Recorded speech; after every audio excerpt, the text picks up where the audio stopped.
Christ, aujourd'hui, nous entendons encore un évangile qui peut nous amener à de nombreux développements pour comprendre véritablement ce que le Seigneur est venu faire sur terre.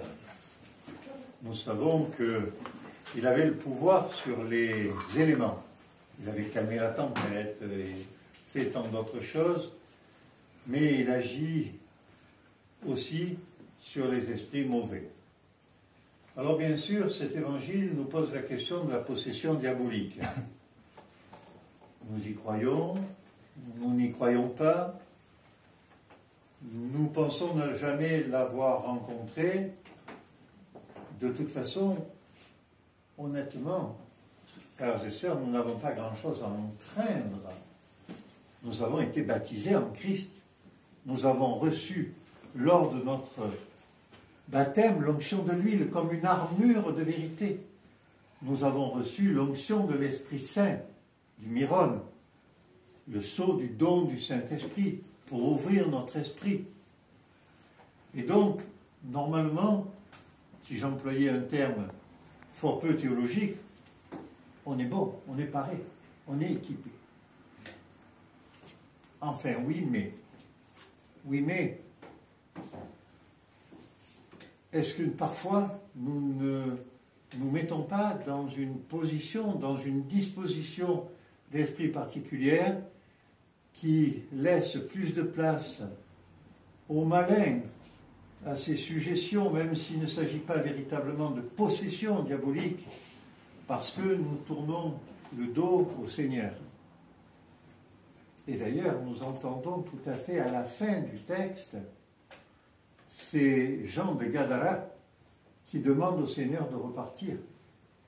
Parce que quand même, soyons clairs, quand le Seigneur vient, ce n'est pas toujours bon pour le business. S'il envoie tout le monde se noyer dans le lac, il y en a quand même qui vivent de l'élevage et qui ne vont pas être très contents. Et très souvent, ce genre de petites discussions intérieures entre nous et nous, ah oui, mais bon, le Seigneur, il a dit que, oui, mais bon, quand même, est-ce qu'on ne pourrait pas un peu dévier? Lorsque nous dévions, frères et sœurs, lorsque nous tournons le dos au Seigneur, nous devenons ce démoniaque-là. Alors sans doute pas dans cette profondeur de possession qui était la sienne. Ils étaient légions en lui. Légion, c'est 10 000. Il y avait 10 000 démons. Et d'ailleurs, il n'avait plus de nom. Il s'appelait Légion. C'est du moins comme ça qu'il se nomme. Sans doute sommes-nous protégés pour que cela n'aille pas aussi loin pour nous. Mais cet homme avait tout abandonné. Il vivait même dans les tombeaux. Et il vivait dans les tombeaux, dans la tradition judaïque. Vivre dans des tombeaux, les tombeaux étaient considérés comme quelque chose d'impur.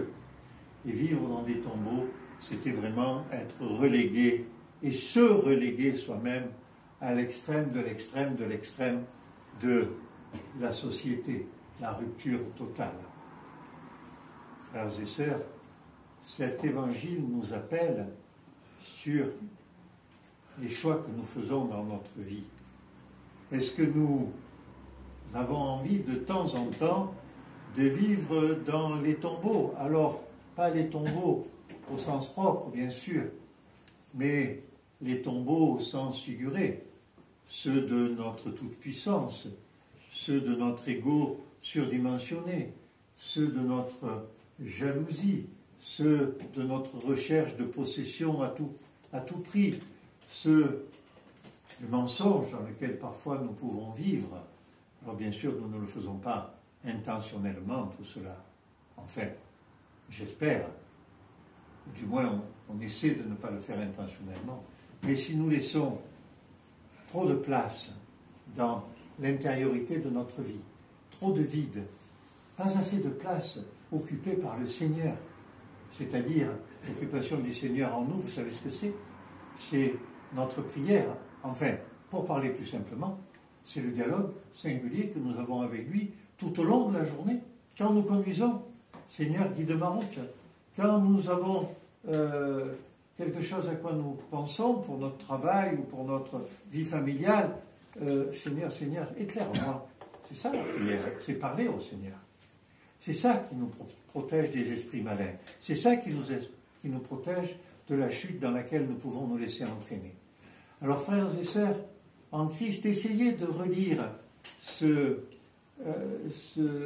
cet évangile de Luc au chapitre 8, en ce 6e dimanche de Luc, comme nous l'appelons dans la tradition byzantine, pour essayer de décortiquer et de voir dans ce texte qui pourrait finalement correspondre à nos faiblesses, correspondre aux dangers que nous pourrions courir pour demander au Seigneur de nous en protéger. Et nous ne ferons pas ça parce que nous avons peur du démon. Bien sûr que nous en avons peur, mais nous le ferons parce que nous aimons profondément notre Dieu et Sauveur Jésus-Christ. Et donc nous le ferons pour la gloire du Père, du Fils et du Saint-Esprit.